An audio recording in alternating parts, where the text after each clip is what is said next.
सबसे पहले एआईसीसी की इस महत्वपूर्ण प्रेस वार्ता में उपस्थित मीडिया के सभी साथियों का बहुत-बहुत स्वागत है। आज हम बिहार से जुड़े हुए 2 गंभीर मसलों पर बातचीत करेंगे। उससे पहले आप सब लोगों को मालूम है कि दिल्ली यूनिवर्सिटी की एक छात्रा का शव जो है वो प्राप्त हुआ है। कल उसको लेकर के एनएसयूआई और दिल्ली यूनिवर्सिटी के छात्रों ने एक श्रद्धांजलि सभा भी रखी थी। और कल रात में ही उड़ीसा से एक बहुत दर्दनाक खबर आई कि आत्मदाह करने के बाद जो छात्रा जिंदगी मौत से जूझ रही थी बालासोर की, जिसने बार बार यह आरोप लगाया कि उसके साथ यौन अपराध हुआ है, कॉलेज प्रशासन से लेकर के उड़ीसा पुलिस तक उस मामले को लीपापोती करती रही। और कल राष्ट्रपति भी जाकर के मिली थी उनसे। आज उनकी भी मौत हो गई। तो हम दोनों छात्राओं के प्रति अपनी शोक संवेदना व्यक्त करते हैं और सीधे बिहार से जुड़े हुए 2 विषय पर आपसे बातचीत करना चाहते हैं। एक मसला है बिहार की शिक्षा व्यवस्था का और दूसरा मसला है कि आजकल गोली बहुत चल रही है बिहार में। पहले एजुकेशन पे बात करेंगे। आप लोगों ने एक खबर सुना होगा, देखा होगा, आप लोगों ने उस खबर को छापा होगा अपने अखबारों में कि बिहार में एक अजीबोगरीब मसला सुनने को मिला कि कॉलेज के प्रिंसिपलों की नियुक्ति लॉटरी के माध्यम से की गई। और लॉटरी के माध्यम से जब नियुक्तियां की गई तो स्वाभाविक रूप से महिला कॉलेज के प्रिंसिपल भी पुरुष बन गए। उसके बाद जो है वाइस चांसलर साहब का इंटरव्यू आया और बहुत सारी सफाई जो है वो दे रहे थे। फिर भी उस इंटरव्यू में जो उन्होंने 3 महत्वपूर्ण बात कही है, उससे बिहार में शिक्षा व्यवस्था किस स्थिति में है इसका पता चलता है। एक तो उन्होंने कहा कि शहरों के कॉलेज के प्रिंसिपल लोग बनना चाहते हैं, तमाम सिफारिशें आती हैं। तो जब एक पोस्ट के लिए कई दावेदार हैं और बड़े बड़े लोगों की सिफारिश आती है तो लॉटरी निकालने के अलावे हमारे पास कोई उपाय नहीं था। और दूसरा उन्होंने कहा कि कोई नियम तो नहीं है ना कि महिला कॉलेज का प्रिंसिपल कोई पुरुष नहीं बन सकता है। बात ठीक है, नियम तो नहीं है, लेकिन प्रेसिडेंस यही है कि महिला छात्रावास की वार्डन महिला होती है और महिला कॉलेज की प्रिंसिपल महिलाएं होती हैं। नियम तो नहीं है, लेकिन नियम से बिहार में शिक्षा व्यवस्था चल ही नहीं रही है। मनमानेपन का नियम है। और आपने देखा होगा कि बिहार में जो है साला, साली, जीजा, बेटा, बेटी, तमाम तरह के आयोग बन रहे हैं। शिक्षकों की नियुक्तियां कैसे हो रही हैं, प्रिंसिपल की नियुक्ति कैसे हो रहा है, वाइस चांसलर की नियुक्ति कैसे हो रहा है, इसका पूरा पर्दाफाश जो है अपने आप होता हुआ दिखता है।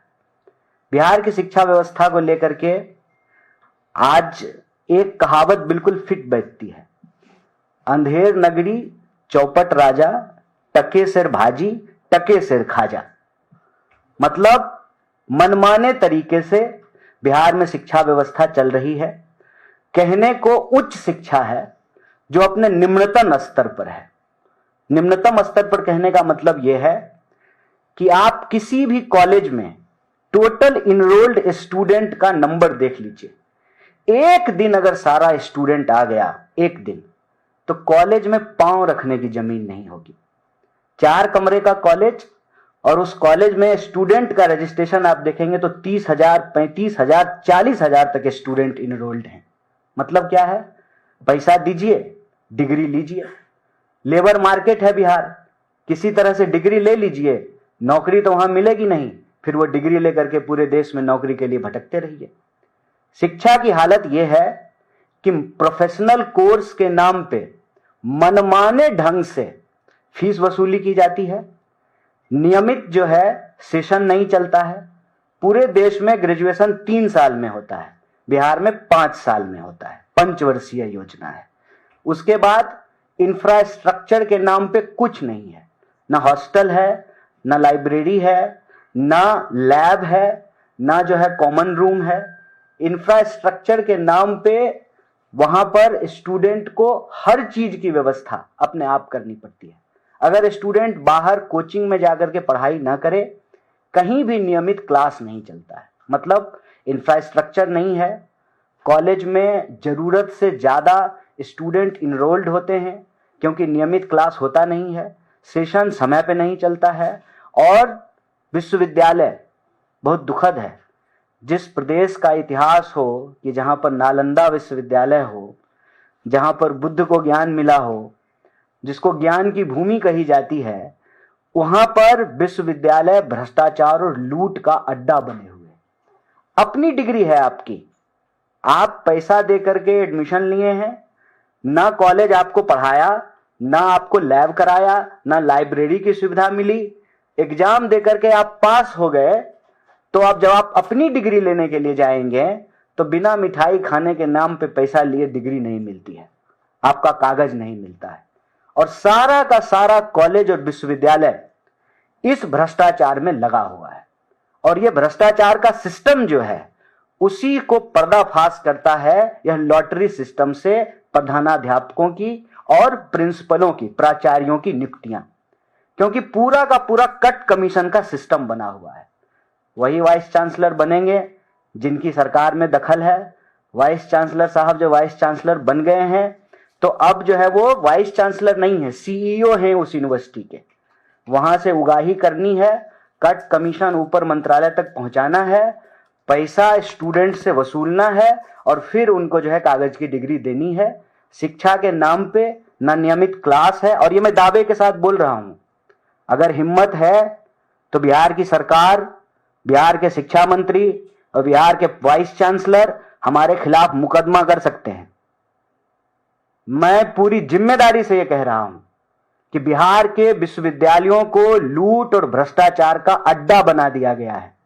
बिहार के विश्वविद्यालयों में पढ़ाई नहीं होती है, नियमित क्लास नहीं होते हैं, सेशन नियमित नहीं है, इंफ्रास्ट्रक्चर जर्जर हालत में है, और प्रोफेशनल कोर्स के नाम पे आसमान छूती महंगाई के शिकार हैं स्टूडेंट, मनमाना फीस वसूला जाता है।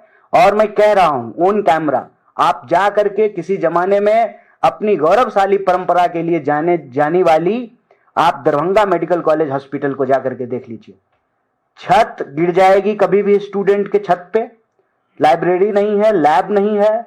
अभी जब बारिश हो रही है तो जो है भवनों में पानी जमा हुआ है, सांप घूम रहा है, चूहा घूम रहा है, आईसीयू में जो है पेशेंट को चूहा काट ले रहा है। ये स्थिति है बिहार की शिक्षा व्यवस्था की। और मोदी जी बिहार जाते हैं, नीतीश जी के साथ अपना चमकता हुआ नूरानी चेहरा वाला फोटो लगाते हैं और कहते हैं कि बिहार विकास के इसी रास्ते पे आगे बढ़ेगा। यही विकास है जहां 3 साल में डिग्री नहीं मिल रही है, क्लास रेगुलर नहीं हो रहा है, लाइब्रेरी है ही नहीं, लाइब्रेरी है तो किताब नहीं है। यही विकास है। ये एक बहुत गंभीर मसला है। जब हम नहीं चाहते थे कि इस पर बातचीत हो, लेकिन जब पूरी दुनिया बात कर रही है और हमारे ऊपर हंस रही है कि बिहार में क्या स्थिति हो गई है कि प्रिंसिपलों की नियुक्तियां लॉटरी के माध्यम से हो रहा है, ये अपने आप में बिहार की शिक्षा व्यवस्था को पर्दाफाश करता है। और हम यहां से एआईसीसी के इस मंच से बिहार सरकार से ये मांग करते हैं, बिहार में जो शिक्षा की दुर्दशा है उस पर तुरंत कार्रवाई करे, अन्यथा हम बिहार के विद्यार्थियों से ये अपील करते हैं कि ये मौका है, जो सरकार आपकी ना सुने आप उनकी मत सुनिए। हर 5 साल में चुनाव इसलिए होता है, ये रिपोर्ट कार्ड होता है सरकार का, कि अगर सरकार ठीक से काम नहीं कर रही हो तो 5 साल में उसको बदल दिया जाए। इस पर बिहार के विद्यार्थी विचार करें। दूसरा जो एक विषय आपके सामने रखना चाहते हैं कि सुशासन के तमाम दावों के बावजूद कोई ऐसा दिन नहीं बीतता है कि बिहार में कहीं ना कहीं गोली ना चल रही हो। कल ही बेगूसराय में गोली चली। बिहार का कोई ऐसा शहर नहीं है जहां दिन दहाड़े गोलियां नहीं चल रही हैं। अपराधी खुले तौर पर अपराध कर रहे हैं, और बड़ी बेशर्मी से बिहार के डिप्टी सीएम कहते हैं ऑर्गेनाइज्ड क्राइम खत्म हो गया है। सारा अपराधी ऑर्गेनाइज होकर के विधानसभा पहुंच गया है। अब तो पूरा कट कमीशन का सिस्टम है। अब तो जो है शूटर घूम रहे हैं, किराए के भाड़े के गोली चलाने वाले घूम रहे हैं, क्योंकि उनका सरगना तो सरकार में बैठा हुआ है। पुलिस का इकबाल खत्म हो गया है और तमाम विरोध के बावजूद नीतीश कुमार हमारे साथ नहीं है, लेकिन ये नीतीश कुमार का सरकार चलाने का तरीका नहीं है। इसका साफ मतलब है कि नीतीश जी सरकार नहीं चला रहे हैं। नीतीश जी के नाम पे कोई और सरकार चला रहा है, जो बिहार में सुशासन के तमाम दावों की पोल खोलता है और आज सवाल का जवाब नहीं देना पड़े, इसीलिए बार बार 90 को याद करते हैं। सरकार में आए हुए 20 साल हो गए हैं।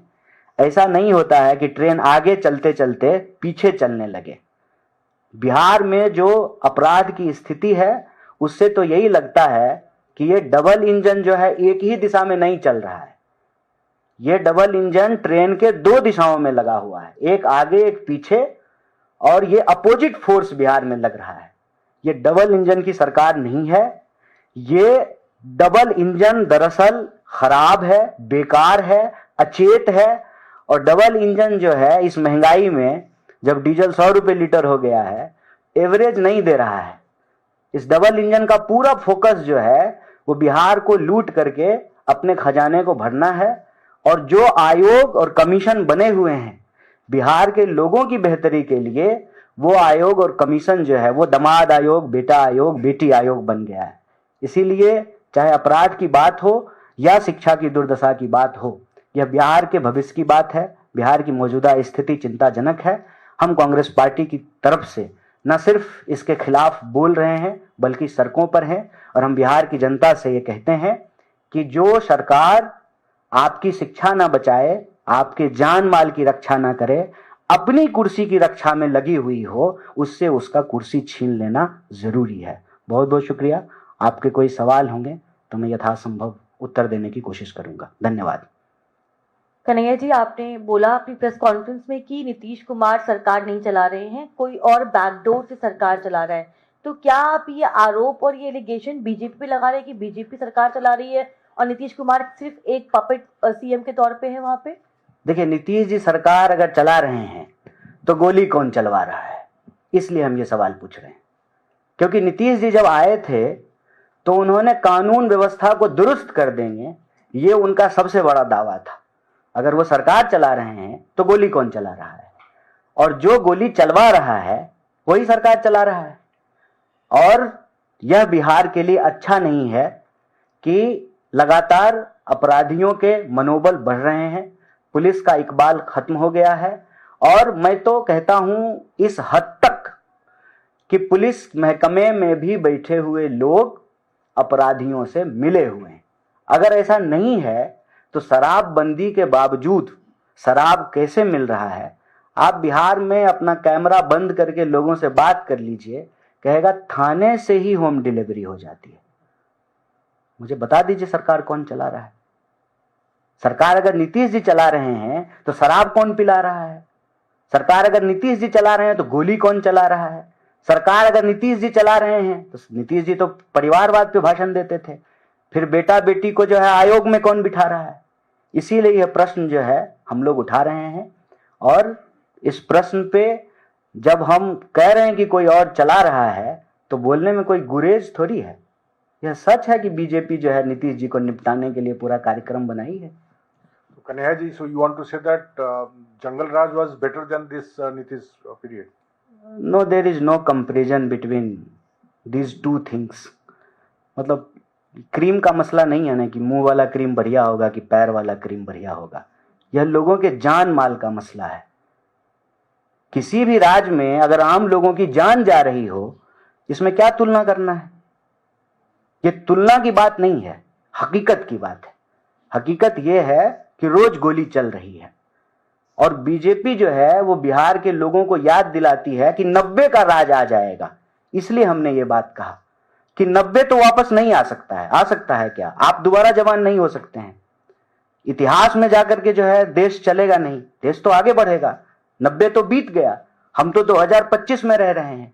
लेकिन 2025 में जब रोज गोलियां चल रही हैं और जो लोग जंगल राज बोलते हैं उन्हीं के राज में चल रहा है, तो फिर उनसे सवाल पूछा जाना चाहिए। बताइए, भ्रष्टाचार पे इतना भाषण देती है बीजेपी, अभी उसके एक मंत्री के ऊपर नकली दवा बेचने का आरोप लगा है। पार्किंग में जो है उसके नेता पाए जाते हैं अश्लील हरकत करते हुए। उनके लोग जो है भ्रष्टाचार के आरोप में पाए जा रहे हैं। उनके पास तमाम मंत्रालय है, शिक्षा मंत्रालय है, स्वास्थ्य मंत्रालय है। अगर दवाइयां नहीं मिल रही है तो फिर बीजेपी से ये सवाल पूछा जाएगा कि आप सुशासन का दावा करते थे, आप कानून व्यवस्था की बात करते थे, आप विकास की बात करते थे, आप डबल इंजन के सरकार की बात करते थे। क्या डबल इंजन की सरकार में डबल स्पीड से लोगों की हत्याएं हो रही हैं? डबल इंजन की सरकार में डबल स्पीड से जो है भ्रष्टाचार हो रहा है, लूट हो रहा है, कट कमीशन से सरकार चल रहा है। और डिप्टी सीएम आकर के कह रहे हैं कि संगठित अपराध खत्म कर दिए हैं, सारे संगठित अपराधी जो है एमएलए बन गए हैं, अब नीचे जो है उनके गुर्गे राज चला रहे हैं। पुलिस का इकबाल कैसे खत्म हो गया है? कैसे दिन दहाड़े जो है गोलियां चल रही हैं? तो ये एक गंभीर मसला है, ये तुलना की बात नहीं है, ये बिहार के लोगों के जान माल की बात है। सर, आपने बिहार की एसआईआर पर जो वहां पे कमियां हैं, एसआईआर पर जो बिहार में चुनाव आयोग की कमियां हैं, बीएलओ जिस तरह काम नहीं कर पा रहे हैं, परेशान है, उस पे जो लोग खबरें कलेक्ट कर रहे हैं, लोगों तक पहुंचा रहे हैं, उन पे बिहार सरकार मुकदमे कायम कर रही है, एफआईआर कर रही है। इस पर आपका क्या कहना है? ये तो बड़ी जो है शर्मनाक बात है, ये बड़ी शर्मनाक बात है। बिहार में बीजेपी लगातार सरकार में थी, लेकिन बिहार में शासन प्रशासन चलाने का तौर तरीका ये गुजरात वाला नहीं था कि आरटीआई एक्टिविस्ट के ऊपर मुकदमा कर दिए, किसी कॉरपोरेट की चोरी पे सवाल उठाया तो मानहानि का केस कर दिया, हत्याएं करवा दी। ये बिहार की संस्कृति नहीं है। बिहार में शासन प्रशासन चलाने का ये तौर तरीका नहीं रहा है। इससे दिखाता है कि नीतीश जी सरकार नहीं चला रहे हैं। ये भाजपा का स्टाइल है कि अगर आपसे कोई सवाल पूछेगा, आपके उसके ऊपर जो झूठे मुकदमे कर देंगे, आप जो है उनको पकड़ करके जेल में डाल देंगे। आप अपनी कमियों को दुरुस्त कीजिए। आप कमियों को दुरुस्त करने की बजाय जो है पत्रकारों के ऊपर जेल कर रहे हैं। ये सीधे सीधे पत्रकारों को ये संदेश दे रहे हैं कि अब की बार बिहार आइएगा तो संभाल के आइएगा, अगर आप सच बोलेंगे तो आपके ऊपर मुकदमे हो सकते हैं। ये बड़ी दुखद और बड़ी शर्मनाक बात है और कांग्रेस पार्टी की तरफ से हम इसकी पुरजोर मुखालफत करते हैं। सर,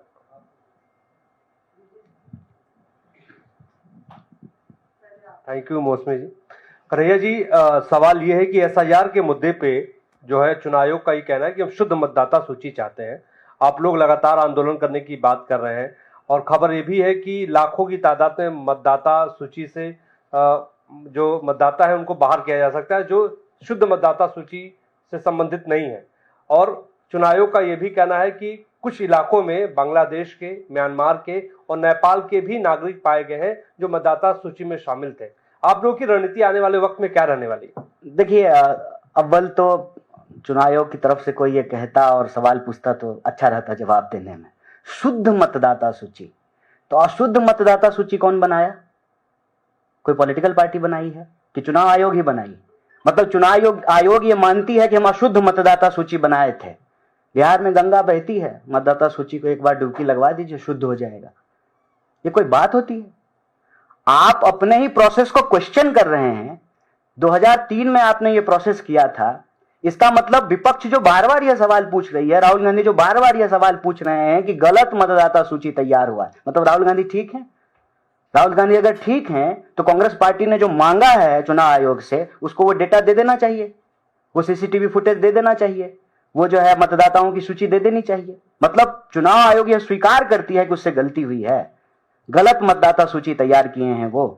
पहले वो ये माने, ये जब माने तो फिर उसको ठीक करने का तरीका होता है। ठीक करने का तरीका ये होता है कि पारदर्शी तरीके से समय लेकर के बिल्कुल गहन पुनरीक्षण कीजिए। 3 महीने में क्या गहन होगा, 13 महीने में गहन कीजिए, 3.5 साल में खूब गहन पुनरीक्षण कीजिए।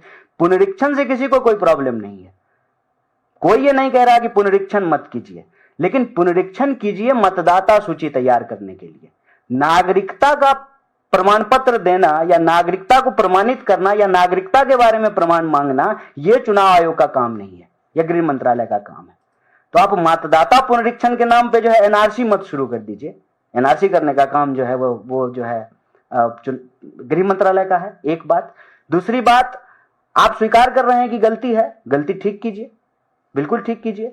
खुद बीएलओ आकर के कह रहे हैं ऑन कैमरा कि इतने कम समय में कैसे होगा।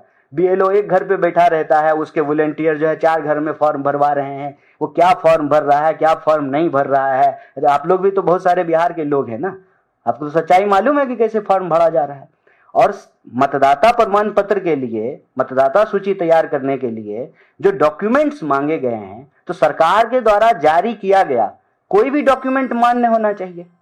आप जन्म प्रमाण पत्र मांग रहे हैं, तो जन्म प्रमाण पत्र बिहार के कितने % लोगों के पास है?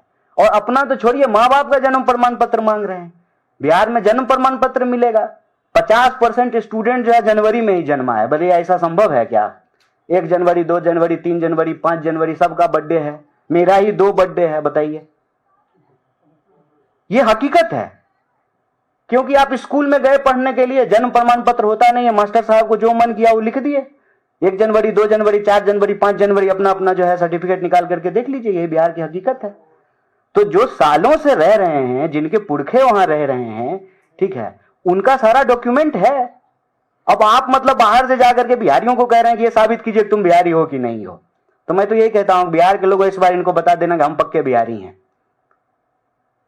जो इसमें 3 विषय है वो बहुत महत्वपूर्ण है। पहला कि चुनाव आयोग ने यह स्वीकार ही नहीं किया कि मतदाता सूची में कोई गड़बड़ी है। अब जाकर के वो स्वीकार किए कि मतदाता सूची में गड़बड़ी है।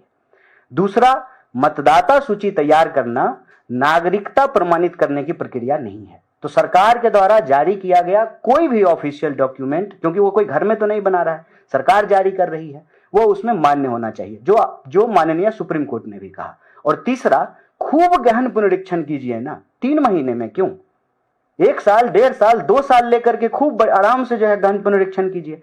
अभी तो जो है जैसे तैसे भागम भाग में टारगेट पूरा करना है। जैसे कॉर्पोरेट में नहीं होता टारगेट पूरा करना है, वैसे टारगेट पूरा करने के लिए बीएलओ को दे दिया है। वो जो है वॉलंटियर भेज करके टारगेट पूरा करा रहा है। और चौथा, इस पूरे मसले पर जब चुनाव आयोग फंस गई, जब सुप्रीम कोर्ट ने भी कहा कि आप कौन होते हैं ये पूछने वाले और कि आप नागरिक हैं कि नहीं है ये साबित कीजिए। डीएम के टेस्टिमोनियल्स हैं, डीएम के इंटरव्यूज हैं, डीएम के वीडियोज अवेलेबल हैं, जिसमें वो कह रहा है कि आप नागरिक हैं कि नहीं है इसका जांच करना जरूरी है। आप नागरिक हैं तभी तो आप वोटर होंगे। ये डीएम के स्टेटमेंट्स हैं। और इस पे जब पत्रकारों ने पूछना शुरू किया, पूरे देश में माहौल बन गया, चुनाव आयोग इसमें फंस गई, तो अब जो है दायां बायां निकलने की कोशिश कर रहे हैं। इसीलिए एक खबर प्लांट करा दिया गया कि जो है म्यांमार के और बर्मा के जो है लोग बिहार में पाए गए हैं। भाई, बिहार के लोग पूरी दुनिया में पाए जाते हैं, कौन बिहार आ रहा है? पलायन इतनी बड़ी समस्या है, बिहार के लोग जो है पूरी दुनिया में जा रहे हैं, कौन बिहार चला जाएगा हमको बताइए। ये विश्वास करने वाली बात है। अगर मान लें कि ये खबर सही है, प्लांटेड नहीं है, तो गृह मंत्री कौन, हम हैं कि जैसा के बाबूजी हैं? तो जैसा के बाबूजी जवाब दें। लैंड लॉक स्टेट है ना, बॉर्डर स्टेट तो नहीं है बिहार। उधर सामने नेपाल लगता है, इंटरनेशनल बॉर्डर है। उसकी जिम्मेवारी किसकी? केंद्र सरकार की या जो है विपक्ष की? लॉ एंड ऑर्डर का मसला है, घुसपैठ का मसला है, इसमें तो नीतीश कुमार भी दोषी नहीं है, क्योंकि नेपाल की सीमा की रक्षा करने का काम बिहार पुलिस का नहीं है। वो सशस्त्र सीमा बल करती है, बॉर्डर सिक्योरिटी फोर्स करता है। उसके हेड जो है वो तो जैसा के बाबूजी हैं। अगर ऐसा हुआ है तो फिर उसके लिए कौन जिम्मेवार है? और 2003 में ही आपने ये प्रोसेस किया था, इसका मतलब 2003 का प्रोसेस भी ठीक नहीं है। अगर 2003 का प्रोसेस ठीक नहीं है, इसका मतलब 2005 में जो है गलत तरीके से जो है नीतीश कुमार मुख्यमंत्री बन गए। और सिर्फ गलत तरीके से 2005 में वो मुख्यमंत्री नहीं बने, तीसरी बार मुख्यमंत्री बने, और 2014 में मोदी जी को तो 39 सीट मिला है वहां से। इसका मतलब सारे म्यांमार के लोगों ने जब मोदी जी को वोट दे दिया, नेपाल के लोगों ने वोट दिया है। और सिर्फ 14 में ही नहीं, फिर 19 में भी दे दिया सबसे ज्यादा सीट, अभी 24 में ही हाल ही में दे दिया है। तो सारे सांसदों को जो है, अभी हुआ है ना चुनाव, सबका जो है सदस्यता रद्द कीजिए, दोबारा से 40 सीट पे चुनाव कराइए। खेल फंस गए तो जो है डिरेल कर देते हैं। मुद्दा भटकाओ योजना, म्यांमार और बांग्लादेश के लोग, नेपाल के लोग बिहार में पाए गए, अगर खबर सही है, जिम्मेवार कौन है? और फिर चुनाव जब क्यों हो रहे हैं? ये सब डिरेल करने की बात है। चुनाव आयोग बुरी तरीके से इसमें फंस गई है। जो राहुल गांधी कह रहे थे वह बात सही साबित हो गई है। ये चोरी का जो कार्यक्रम था वो पकड़ा गया है। तो ये नया तरीका बना लिए थे लिपापोती करने का कि थोड़ा बहुत दिखा देंगे, दायां बायां माहौल हो गया है, सब ठीक है एकदम, ऐसा ही जो है आरोप लगाती है विपक्ष। लेकिन अब इसमें फंस चुके हैं और इनका जवाब इनको देना पड़ेगा, और विपक्ष के नाते हम ये सवाल उठाते रहेंगे। तो आपको लगता है कि एफआईआर के बहाने ये लोग वोटर काटने की तैयारी कर रहे हैं? नहीं, लगता नहीं है इसमें लगने के लिए अब कोई कुछ बचा नहीं है, ऐसा है जी। वो हम तो बीएलओ नहीं है, वो तो जाके आपको पूछना पड़ेगा, लेकिन रिस्क ये है कि आप पे केस हो सकता है, और बेऊर जेल की हालत बहुत खराब है तिहाड़ के मुकाबले, तो ये तो आपको जाके देखना पड़ेगा। शिक्षा व्यवस्था की गुणवत्ता को लेकर बिहार जी। में, तो आप ये बताइए, क्या कुछ आंकड़े आपके पास हैं, क्या कुछ आधार है कि कौन सी यूनिवर्सिटी का कितना सेशन लेट चल रहा है? कुछ आंकड़े लाए हैं आप? अभी तीन जगह पे जो है प्रिंसिपल की नियुक्ति हुई और लॉटरी से हुआ है, ये अपने आप में ही सब कुछ कह रहा है। इससे ज्यादा एविडेंट आंकड़ा क्या देना चाहिए? किसी भी आप अपने जिले के जो है डिग्री कॉलेज में चले जाइए बिहार के, एक एक कॉलेज में 30-30 हजार स्टूडेंट इनरोल्ड हैं, और उस कॉलेज को जब आप देखिएगा तो आपके दिमाग में एक ही विचार आएगा, अगर 30,000 स्टूडेंट एक दिन कॉलेज आया तो खड़ा कहाँ होगा? बैठने की छोड़ दीजिए, खड़ा कहाँ होगा? और कोई भी बिहार से जो पढ़ा हो, मैं भी पढ़ा हूँ, मेरी भी जो डिग्री है वो 4 साल में मुझे मिला ग्रेजुएशन का। जो भी पढ़ा है उससे पूछ लीजिए तुमको ग्रेजुएशन कितने साल में मिला है। और वाइस चांसलर की नियुक्ति कैसे हो रही है, वो वाइस चांसलर के ही बयान से पता चलता है। वाइस चांसलर ऑन कैमरा कह रहे हैं कि इतनी सिफारिशें आती हैं पटना के लिए कि किसका करें किसका नहीं करें, इसलिए लॉटरी निकाल दिए। बताइए, इससे ज्यादा और क्या आंकड़ा दें आपके सामने? कन्हैया जी, ये नियमित क्लास नहीं है, नियमित सेशन नहीं है, इंफ्रास्ट्रक्चर नहीं है, और भ्रष्टाचार और लूट का अड्डा बना हुआ है। आप चले जाइए तो भवन बनाने के नाम पर, किताब खरीदने के नाम पर, खिचड़ी खिलाने के नाम पे प्रिंसिपल साहब और पूरा का पूरा कॉलेज का महकमा दिन भर इसी में लगा रहता है, कट कमीशन। सर, ये हम मेरी सहयोगी श्रेया ने ऑपरेशन वोटर लिस्ट किया है, जिसमें सीमांचल के तमाम इलाकों में लगभग बीएलओ खुद ही कह रहे हैं कि 1 लाख वोटर हट गए हैं, जो कि मुख्य तौर पे अल्पसंख्यक समुदाय के हैं, और इन्होंने 2024 में वोट किया है। 2025 की लिस्ट में भी इनका नाम था, लेकिन फाइनल लिस्ट से हटा दिया गया, और वो कह रहे हैं कि हम नहीं जानते जिले में ये काम हो रहा है। बीएलओ ढूंढे नहीं मिल रहे हैं, और स्ट्रिंग में ये दिखता है कि परिवार वाले परेशान है, ढूंढ रहे हैं बीएलओ को, और बीएलओ खुद ही फॉर्म बिना किसी डॉक्यूमेंट के भर के ऐसे ही फर्जी तरीके से भेज रहा है। उसमें ये भी कह दे रहा है कि बॉर्न इन इंडिया या नॉट, उस पर भी टिकमार्क बीएलओ ही कर रहा है। तो एक तरीके से वही बिल्कुल ऑल पावर सर्वे सर्वा बना। कितनी धांधली स्केल पे हो सकती है इसको लेके जो पूरी पड़ताल हुई? देखिए, इसमें धांधली हो रही है, इसमें कोई दो राय नहीं है, ये लगता नहीं है, हमने कहा कि ऐसा है। लेकिन ना उसमें मैं एक छोटा सा करेक्शन करूंगा कि ये मसला अल्पसंख्यक का नहीं, बहुसंख्यक का है।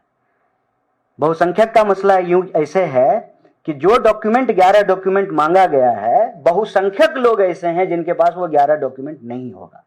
खास करके जन्म प्रमाण पत्र, जाति प्रमाण पत्र, ये आम लोगों के पास नहीं है। जाति प्रमाण पत्र के विषय में मैं आपको बता दूं कि जिनको जाति प्रमाण पत्र बनाना पड़ता है जब कोई सरकारी लाभ मिलने की संभावना हो, उसका प्रोसेस इतना लेंदी है कि मान लीजिए कि आप SC ST या OBC का जाति प्रमाण पत्र बना करके कॉलेज का फीस माफ कराने के लिए जाएंगे, वो सिस्टम इतना खराब है कि लोग जनरल प्रोसेस से चले जाते हैं। ये पिछले प्रेस कॉन्फ्रेंस में ये मसला हमने उठाया था कि गजब हो रहा है। लोग छात्रवृत्ति, खास करके जो बहुजन समाज के विद्यार्थी हैं, वो छात्रवृत्ति के लिए अप्लाई ही नहीं कर रहे हैं। प्रोसेस को पनिशमेंट बना दिया है, इतना लेंदी बना दिया है कि लोग जो है इसको अप्लाई करना बंद कर दिए। तो आप ब्लॉक में कोई कागज बनाने के लिए चले जाइए, आप आवासीय बनवाने के लिए चले जाइए, आप जाति प्रमाण पत्र बनाने के लिए चले जाइए, आप बर्थ सर्टिफिकेट बनाने के लिए चले जाइए, वो ऐसे तो बनेगा नहीं। मिठाई खाने के नाम पे बिना पैसा लिए आपको कोई प्रमाण पत्र ब्लॉक में नहीं बनेगा। और मैं ये ऑन कैमरा बोल रहा हूं, पूरा सिस्टम है करप्शन का, ये हर दफ्तर में यही होता है। तो लोग ना हिचकते हैं सरकारी दफ्तरों में जाकर के कागज बनाने में, जब बहुत जरूरी नहीं हो तो वो नहीं बनवाते। तो मैं दावे से कहता हूं कि जो जनरल कैटेगरी के लोग हैं, 100 में से 100 किसी के पास भी जाति प्रमाण पत्र नहीं होगा बिहार में, 100 में से 100। कोई नहीं बनवाता है। उल्टे ओबीसी और दलित समुदाय के लोग भी जाति प्रमाण पत्र नहीं बनवाते हैं अगर उनको कोई सरकारी लाभ नहीं मिले तो। एक प्रमाण पत्र की हालत होगी। दूसरी प्रमाण पत्र की हालत में जन्म प्रमाण पत्र की बता दूं कि ये मान लीजिए कि 2005-6 के बाद से लोगों ने बिहार में बनवाना शुरू किया है, उससे पहले किसी के पास भी बर्थ सर्टिफिकेट नहीं है। अगर ऐसा होता तो बिहार के स्टूडेंट स्पेशली आप उनका जन्म पूछिए, वो कहेगा कि 2 बर्थडे है, एक जो है ओरिजिनल और एक जो स्कूल में मास्टर साहब ने लिख दिया था। तो ज्यादातर लोग आपको 15 जनवरी तक ही पैदा हुए मिलेंगे बिहार में। मार्च में जो है एग्जाम होता है, जनवरी फरवरी में पूरा बिहार पैदा हो जाता है। क्यों? क्योंकि जन्म प्रमाण पत्र बनाता नहीं। तो जब बाल बच्चों का ही नहीं है तो माँ बाप का जन्म प्रमाण पत्र कहां से मिलेगा? तो वो जो 11 डॉक्यूमेंट मांगा गया है वो अपने आप में एक सिरदर्दी है। इसीलिए हम लोगों ने इस पे सवाल उठाना शुरू किया। तो ये मसला अल्पसंख्यक का नहीं, बहुसंख्यक का है। और बहुसंख्यक जब हम कहते हैं तो सिर्फ एक धर्म के लोग नहीं, सभी धर्म के गरीब लोग इससे परेशान होंगे। क्योंकि कागज के नाम पे उनके पास एक तो सबसे बड़ा कागज जिसको मान के चलते हैं वो वोटर आईडी ही है, जिसको लेकर के वो घूमते हैं प्रमाण पत्र के तौर पे। यहां तो दिल्ली में भी बिहार से मजदूर लेबर चौक से काम कर रहा हो तो कांस्टेबल रोक करके पूछ देता है, बिहारी कहां से जा रहे हो, कहां आ रहे हो, दिखाओ प्रमाण पत्र दिखाओ। बोल भी रहा है ये बिहारी, कांस्टेबल डंडा लेकर के बोल भी रहा है ये बिहारी, और फिर कहता है कि प्रमाण पत्र दिखाओ। ये दिल्ली में होता है। मजदूर शाम को काम करके लौट रहा हो, ऐसा ही कांस्टेबल को मन किया, गरीब लोग जा रहा है थोड़ा छेड़ देते हैं, तो वो ना बेचारा वोटर आईडी ही लेकर के घूमता है। एक तो प्रमाण पत्र उसके पास वोटर आईडी ही है जिसका पुनरीक्षण आपको करना है। दूसरा प्रमाण पत्र जो है उसके पास होता है वो होता है जॉब कार्ड, जो मनरेगा में जॉब कार्ड दिया जाता है। और तीसरा, इतना प्रचार किया मेरा आधार मेरी पहचान, मेरा आधार मेरी पहचान, मतलब ऐसा हो गया कि हर चीज में जो है आधार लिंक करना है। जब तक पैन कार्ड में लिंक नहीं कीजिएगा तब तक जो है आपका जो है आईटीआर नहीं बढ़ा जाएगा। तो आधा तो समय लोगों का आधार लिंक करने में ही चला गया, आधार डॉक्यूमेंट है कि नहीं है, ओरिजिनल है कि नहीं है। इतना जब आप प्रचारित करेंगे कि भाई ये है, प्रमाणित है, इस पे पासपोर्ट भी बन सकता है। अच्छा, गरीब लोग क्यों पासपोर्ट बनवाएगा जब बाहर जाना ही नहीं है? तो पासपोर्ट नहीं है तो 3 ही प्रमाण पत्र ज्यादातर लोगों के पास हैं। अब उस 3 में से एक का परीक्षण होना है और दूसरे को आप मान नहीं रहे हैं। तो यह मसला अल्पसंख्यक का नहीं, बहुसंख्यक का है। बहुसंख्यक लोग बिहार में परेशान हो रहे हैं। स्वाभाविक रूप से हिंदू मुसलमान तो इनका नेशनल सिलेबस है तो ये तो वो ले ही आते हैं, लेकिन बिहार में वोटर पुनरीक्षण का मामला किसी एक धर्म से नहीं, सभी जाति समुदाय से जुड़ा हुआ मसला है। एक सवाल ये भी है, कल चुनाव आयोग की तरफ से आधिकारिक तौर पर जो आंकड़ा आया है उसमें करीबन 4% वोट माना गया है, जिसमें या तो लोगों की डेथ हो गई है 1%, 1.5% लोगों की, 2% ऐसे हैं जो कि जो है ट्रांसफर हो चुके हैं, और 1% के आसपास ऐसे हैं जो जिनके पास डबल वोट था। तो उस हिसाब से करीबन 35 लाख लोगों का नाम इस लिस्ट से बाहर होने की जानकारी अब तक जैसी निकल के सामने आई है। ये तो हो रहा है अभी जब 88% माना जा रहा है कि वोटर की जानकारी आई है जो फॉर्म भरे गए, तो 35 लाख लोगों की जानकारी निकल के आ रही है कि उनका नाम कटेगा। तो उसको कैसे देखते हैं? ये बड़ा गजब हो रहा है। लेकिन देखिए, चोर की चोरी पकड़ी गई है और चोर कह रहा है कि हम ईमानदारी का सर्टिफिकेट बांटेंगे। ये क्या मसला है? क्या चुनाव आयोग आधिकारिक तौर पे कह रहा है? चुनाव आयोग तो मान ही नहीं रहा था कि वोटर लिस्ट में कोई गड़बड़ी है। बात यहां से शुरू होनी चाहिए ना। ये महाराष्ट्र चुनाव से लेकर के हरियाणा चुनाव से ये महीने हो गए हम लोग लगातार बोल रहे हैं कि वोटर लिस्ट में गड़बड़ी है, वोटर लिस्ट में गड़बड़ी है, वोटर लिस्ट को ठीक करना चाहिए। हम ही लोग बोल रहे हैं। अब ऐसा लग रहा है कि हम लोग अपराधी हैं और चुनाव आयोग जो है बड़ा ईमानदार है। तो कौन बनाया ये वोटर लिस्ट? 2003 में पुनरीक्षण हुआ था। वो पुनरीक्षण कौन किया था? कांग्रेस पार्टी की थी कि चुनाव आयोग ने किया था? उसके बाद लगातार चुनाव हो रहे हैं। हम थोड़ी कह रहे हैं कि आप वो वोटर लिस्ट को करेक्ट मत कीजिए। आप वोटर लिस्ट को करेक्ट कीजिए, अच्छे से कीजिए, लीपापोती मत कीजिए, गड़बड़ी रोकने के नाम पे और गड़बड़ी मत फैलाइए। हम तो यही कह रहे हैं ना। मतलब वो अगर आधिकारिक बयान है वोटर चुनाव आयोग का, मतलब चुनाव आयोग ये स्वीकार कर रही है कि गड़बड़ी हुई है, और गड़बड़ी हुई है मतलब 35 लाख गलत लोगों ने वोट देकर के देश के प्रधानमंत्री को जो है मोदी जी को प्रधानमंत्री बना दिया है। गलत तरीके से वोट देकर के जो है इनकी 3 बार सरकार बना दी है। गलत तरीके से वोट देकर के जो है 4 बार सरकार बना दी है बिहार में। ये सवाल तो चुनाव आयोग से पूछा जाना चाहिए ना कि आप लगातार मना करते रहे कि ऐसा कुछ हुआ ही नहीं है, और जब आप स्वीकार कर रहे हैं कि गड़बड़ हुआ है तो ठीक कीजिए। 3 महीने में कैसे आप ठीक कर देंगे? 14 करोड़ जनगणना नहीं हुई है। जनगणना अगर होगी तो बिहार का पॉपुलेशन अब 13 करोड़ नहीं, कम से कम 14 करोड़ हो गया होगा। 14 करोड़ लोगों के बीच में कौन मतदाता हैं, कौन ऑथेंटिक हैं, कौन ऑथेंटिक नहीं है, किनका नाम 2 जगह पे है, किनका नाम 1 जगह पे है, कौन मर गए, कौन जिंदा है, किनका जुड़ना चाहिए, कितना कटना चाहिए, ये 3 महीने में कैसे पॉसिबल है? हम तो टाइमिंग पे सवाल उठा रहे हैं, प्लस जो आप डॉक्यूमेंट मांग रहे हैं हम उस पर सवाल उठा रहे हैं कि नागरिकता प्रमाणित करने का और नागरिकता की जांच करने का अधिकार आपको नहीं है। आप वोटर पुनरीक्षण के नाम पे जो है नागरिकता प्रमाणित करने के लिए लोगों को मत कहिए। कोई भी सपोर्टेड डॉक्यूमेंट अगर है किसी भी नागरिक के पास तो उस आधार पे जो आप उसको वोटर बना सकते हैं। सिर्फ इतनी बात कह रहे हैं। और हम जो कह रहे हैं कमोबेश माननीय सुप्रीम कोर्ट ने भी यही कहा है। तो अब जो है बार बार आधिकारिक बयान आ रहे हैं चुनाव आयोग के। पहले तो चुनाव आयोग को यह कहना चाहिए ना कि हाँ गड़बड़ी थी इतने सालों से, और जो है हम लोग माफी मांगते हैं राहुल गांधी जी के ऊपर जो है हमने गलत आरोप लगाया था। देश के प्रतिपक्ष जो नेता प्रतिपक्ष ठीक बोल रहे थे और उनके ही कहने पे हम लोगों को ये दिखाई दिया है। अब हम इसको जाकर के ठीक करेंगे और गड़बड़ी को ठीक करेंगे और गड़बड़ी नहीं फैलाएंगे। जी, my question is not related to Bihar. Yesterday, Lok Sabha Speaker Om Birla convened a meeting for media persons, and he handed over a copy of Constitution to many of them. The problem is that the words socialism and secularism was not seen in that Constitution. Even though they are claiming that this is an older, it is a copy of an older version.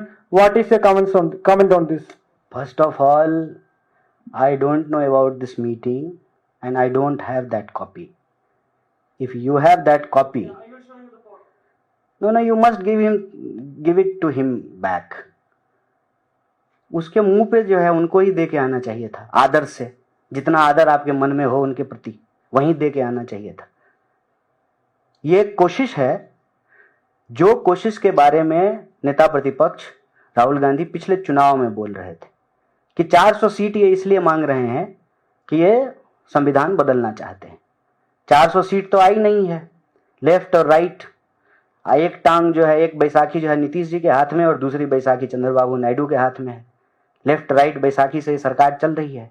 तो ये ना indirect तरीके से वही, मतलब एक और तरीका है, सीधे नहीं जा सकते हैं तो चोरी से कुछ कर लें, ये वही तरीका है। और ये ना कोई नई बात नहीं है। बीजेपी आरएसएस इस देश के संविधान को नहीं मानती। ये उसकी मजबूरी है कि संविधान का शपथ लेंगे। देखिए मौका मिला तो संगोल लेकर के आ गए, संविधान नहीं लेके आए थे। जब हारे 240 पे आए तो तुरंत संविधान लेके आ गए। तो संविधान जो है ना, चूंकि संविधान सबकी रक्षा करता है, दक्षिणपंथी, वामपंथी, मध्यमार्गी, सबकी रक्षा संविधान करता है, हम भारत के लोग। तो जब भी जरूरत पड़ती है तो भले संविधान माने नहीं माने तुरंत उसके पीछे छुप जाते हैं और जो ही कंफर्टेबल सिचुएशन में आते हैं उसको खत्म करने की कोशिश करने लगते हैं। लेकिन कांग्रेस पार्टी की तरफ से हम उनको ये चुनौती देते हैं, संविधान के साथ कोई भी छेड़छाड़ यह देश बर्दाश्त नहीं करेगा। और ये संविधान की ही ताकत है कि आप उस कुर्सी पे बैठे हुए हैं। ये संविधान की ही ताकत है। बेचे चाय कि नहीं बेचे नहीं मालूम है, लेकिन अगर बेचे तो एक चाय बेचने वाला देश का प्रधानमंत्री बन सकता है, भले अब चाय नहीं बेच रहे हो, रेल बेच रहे हो। ये उस संविधान की ताकत है। They should not do such things. It is totally against the spirit of Indian democracy, and as member of opposition party we will raise this issue with full capability capacity. Shubhanshu Shukla की वापसी हो चुकी है, कांग्रेस पार्टी भी स्वागत करेगी क्योंकि भारत का नाम उन्होंने अंतरिक्ष में जाकर ऊंचा किया है। लेकिन आपकी पार्टी के नेता हैं उदित राज, उनका कहना है कि शुक्ला जी की जगह किसी ओबीसी एससी एसटी को स्पेस में भेजा जाना चाहिए था। क्या प्रतिक्रिया है? नहीं, पहले तो मुझे क्रिया ही नहीं मालूम है तो प्रतिक्रिया कैसे दें? पहले तो मुझे क्रिया मालूम होनी चाहिए फिर प्रतिक्रिया दें। ठीक है, लेकिन सबको स्पेस में जाना चाहिए, क्या दिक्कत है? सब जाएं, तो क्रिया पहले मालूम कर लेते हैं।